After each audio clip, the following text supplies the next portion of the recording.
Then there was another terrorist attack at a discotheque in West Berlin.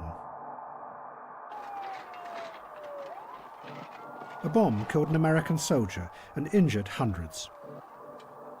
The Americans released what they said were intercepts by the National Security Agency that proved that Colonel Gaddafi was behind the bombing, and a dossier that they said proved that he was also the mastermind behind a whole range of other attacks. President Reagan ordered the Pentagon to prepare to bomb Libya. But again, there were doubts, this time within the American government itself. There were concerns that analysts were being pressured to make a case that didn't really exist. And to do it, they were taking Gaddafi's rhetoric about himself as a global revolutionary and his manic ravings, and then representing them as fact. And in the process, together, the Americans and Gaddafi were constructing a fictional world. The analyst was certainly, I'm convinced, pressured into developing a prima facie case against the Libyan government. From the somewhat incoherent ravings of a maniac, both interceptions of a clandestine nature and interceptions of a open radio broadcasts or whatever, as well as other sources, quotations of his, that one can assemble a neatly put together package demonstrating that the man had violent interests against the United States and its European allies.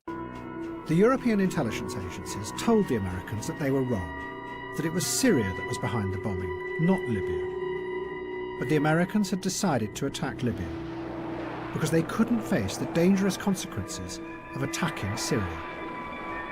Instead, they went for Gaddafi, a man without friends or allies.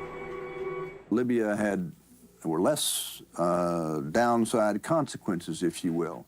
There's less Arab support for Gaddafi. We figured there would be less Soviet support for Gaddafi. There's no question but what Libya was more vulnerable than Syria and Iran. It was a soft and target. That is certainly an element, of course.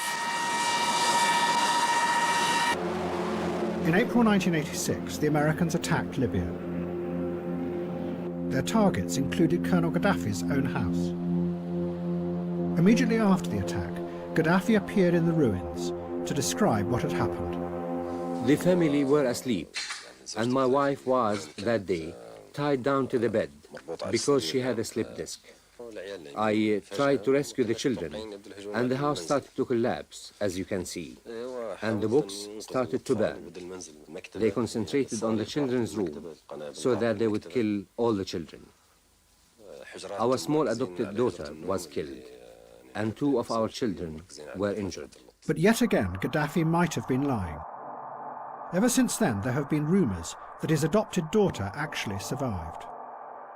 But many other children were killed in the raid because the American bombing was so inaccurate.